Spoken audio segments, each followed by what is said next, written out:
Assalamualaikum warahmatullahi wabarakatuh. Salam rahayu, rahayu, rahayu.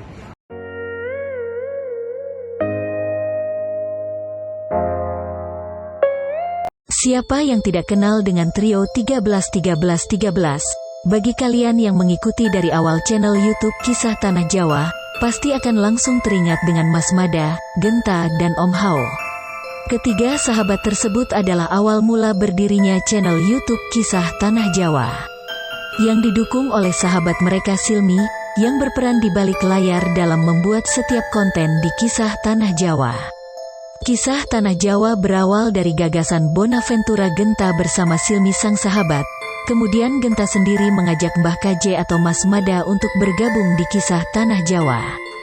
Mas Mada pun tidak sendirian ketika bergabung, dia kemudian mengajak pula Om Hao, yang kemudian awal bertemu dengan Bonaventura Genta. Dalam Kisah Tanah Jawa, ketiga sahabat tersebut saling mengisi perannya masing-masing sesuai dengan porsinya.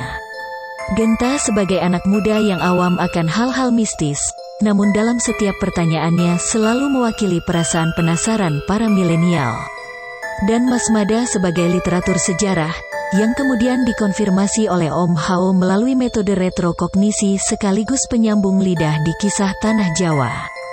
Namun seiring berjalan waktu, channel YouTube Kisah Tanah Jawa mulai ditinggalkan oleh para pendirinya.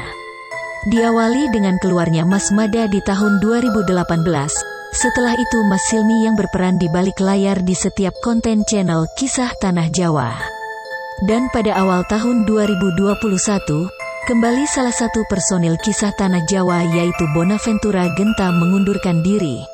Hal tersebut menjadi sebuah pertanyaan oleh Javanika yang penasaran, kenapa para personil awal tim Kisah Tanah Jawa satu persatu keluar dari Kisah Tanah Jawa? Hal tersebut terjawab dengan adanya klarifikasi dari Mas Mada, Genta dan Silmi, manajer X Kisah Tanah Jawa, di channel YouTube milik Mas Mada. Di dalam video tersebut dibuka langsung oleh Genta yang mengungkapkan dirinya agak canggung karena sudah lama tidak di depan kamera. Kemudian dengan gaya khasnya dalam membuka sebuah video, sama persis ketika Genta saat masih di Kisah Tanah Jawa, bahwa dirinya sudah lama tidak ngobrol, nongkrong, bernostalgia bareng dengan cerita-cerita masa lalu, ucap Genta. Dalam video klarifikasi tersebut Mas Mada mengungkapkan, bahwa sejujurnya saya tidak pernah keluar dari channel sebelah itu. Pada perkembangannya channel tersebut menjadi besar tanpa menyebut nama channelnya. Lanjut Mas Mada bercerita, pada tanggal 1 Agustus saya sudah merasakan ada suatu hal yang ganjil, ketika itu di Hotel Surabaya. Pada tanggal 2 biasanya kita menerima insentif. Di tanggal 3, kita semua rapat, tiba-tiba saya dimarahi Pak Manajer, Silmi. Beliau mengatakan karena suatu sebab kantor Jogja akan di-off-kan. Pada saat itu saya sudah menduga akan dikeluarkan. Kemudian saya menanyakan hak saya yaitu gaji bulanan. Tidak ada, jelas Silmi, sang manajer. Karena saya mempunyai tanggung jawab, ada anak istri. Sementara waktu itu saya sudah melepaskan semua sambilan saya dan fokus di channel itu. Dan ternyata saya tidak dikasih insentif, saya dituduh serakah, dituduh mata duitan, dan dianggap bisa merusak jalannya channel tersebut.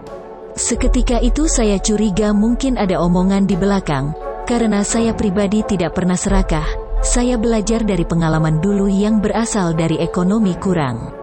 Bahkan saya tidak berani pulang karena tidak tahu apa yang harus saya katakan kepada istri saya, akhirnya sampai larut malam saya tinggal di rumah orang tua saya.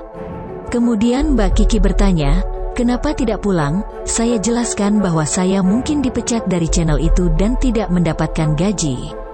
Setelah itu saya disuruh pulang. Dan kekhawatiran saya benar, waktu itu istri saya nangis. Sampai akhirnya banyak gosip bermunculan, saya dianggap dan dikatakan mengundurkan diri atau apalah, saya diam saja. Padahal saya tidak keluar, tegas Mada. Tapi pada akhirnya beberapa minggu ini saya berkomunikasi kembali dengan ex-manajer, Silmi, dan saya kaget yang selama ini disembunyikan yang dianggap saya ini serakah, merusak channel tersebut akhirnya terbukti tidak benar. Intinya saya dengan semua teman-teman tidak ada masalah, saya menganggap semuanya sudah selesai. Kalau memaafkan jelas saya sudah maafkan, tapi untuk melupakan ia tidak bisa dilupakan, ungkap Mada. Dan untuk detailnya kenapa saya ditendang dari channel tersebut, langsung kita tanyakan Mas Silmi, ex-manajer Kisah Tanah Jawa. Tanya Mas Mada. Mas Silmi pun menjawab rasa penasaran Mas Mada. Mungkin kalau ada yang penasaran siapa orang yang membuat Mas Mada keluar tersangkanya adalah saya. Saya adalah orang yang mengakui punya salah sama Mas Mada, karena sejak awal penggagas channel itu adalah saya sama Genta karena kita dari dulu sahabatan. Dan waktu itu Genta mengenalkan saya dengan Mas Mada yang satu paket dengan Om Hao. Dan kita sama-sama suka dengan sejarah terus kepikiran buat channel itu. Merintis dari nol, susah bareng-bareng, yang masih belum punya base camp waktu itu. Mungkin semakin tinggi pohon semakin kencang anginnya, sampai pada akhirnya ada sejenis makhluk yang memakan temannya, dan itu mungkin menjawab teman-teman kenapa Genta akhirnya keluar juga dari channel tersebut, ungkap Silmi. Karena bentuknya repetisi dan cara mainnya juga sama, adu domba dimainkan di dalamnya juga. Yang saat itu saya berpikir bagaimana caranya agar channel ini tetap terus berkembang, karena tidak ada yang salah dengan channel itu. Kalaupun ada konflik di dalamnya, yang pasti yang pertama saya selamatkan adalah channelnya. Perkara akhirnya saya harus mengeluarkan Mas Mada adalah adanya hasutan-hasutan di dalam. Saya mengakui keputusan saya waktu itu adalah salah. Dan menurut saya channel itu sekarang, tidak lebih baik waktu 13 masih komplit. Padahal dulu kita gak ada rasa persaingan, kita masih ingat kita ada uang berapa, kita bagi rata sampai pada akhirnya, tiba-tiba ada yang punya mobil baru padahal yang lain belum punya. Saya sebagai orang yang pernah kenal dan sangat kenal, lihat dia nangis di depan mata saya karena dia mengakui tidak ingin ada di depan layar. Saya mengikhlaskan ini semua menjadi bagian dia dalam proses pembelajaran. Mungkin Genta mau nambahin kenapa keluar dari channel tersebut, ungkap Silmi. Mungkin teman-teman berpikir saya punya andil dalam dikeluarkannya Mas Mada, mungkin bisa dikatakan seperti itu, ungkap Genta. Saya sadar diri waktu itu saya bukan orang yang vokal, apapun selalu saya simpan sendiri. Sehingga dari semua orang, yang paling sering saya curhat sama Mas Mada, secara konten maupun internal kinerja saya curhat ke Mas Mada. Sehingga Mas Mada yang vokal mewakili tentang keluh kesah teman-temannya di depan manajemen. Pada akhirnya ada drama di balik itu, ada manuver di belakang itu semua. Kalau yang beredar di luar sana kenapa saya keluar, lagi-lagi bukan karena masalah uang.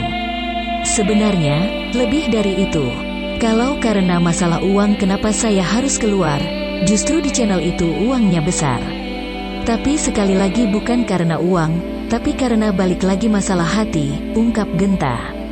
Sebagai konten kreator sering timbul pertanyaan, bagaimana jika ternyata semua itu adalah salah? Apakah itu bukan menjadi pukulan yang berat untuk saya? Pertanggungjawaban moralnya kan sama yang di atas. Ungkap Genta. Saya berharap itu semua adalah sebuah keabsahan informasi yang bisa kalian terima sebagai edukasi. Konten yang sekarang sudah berubah dari zaman awal dulu, yang kita datang ke suatu tempat untuk investigasi, dan ceritanya mengalir begitu saja.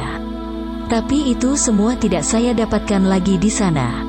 Saya berpikir babat alas kita waktu awal-awal merintis channel itu tujuannya seperti apa. Apakah pada akhirnya saya harus melihat apa yang sudah kita buat ini, telah membuat manusia-manusia di dalamnya menjadi sebuah monster bahkan lebih mengerikan daripada hantu. Sebenarnya kalau saya dibilang tidak memperpanjang kontrak, sejujurnya dari zaman akuisisi manajemen lama ke manajemen baru. Saya sudah cerita sama Om, saya tidak mau memperpanjang lagi, dan menurutku channel itu sudah usai semenjak Mas Mada keluar. Menurutku Mas Mada keluar adalah blunder channel itu yang tidak bisa tergantikan. Dan 1 tahun terakhir ini hanya saya yang jadi antagonis di dalamnya, seperti di rapat internal yang bilang tidak sepakat karena sudah berubah pakemnya, hanya saya saja, ungkap Genta. Ibarat kamu mau pindah menjadi lebih entertainment, iya silahkan. Tapi jangan pernah merubah pakemmu, tegas Genta.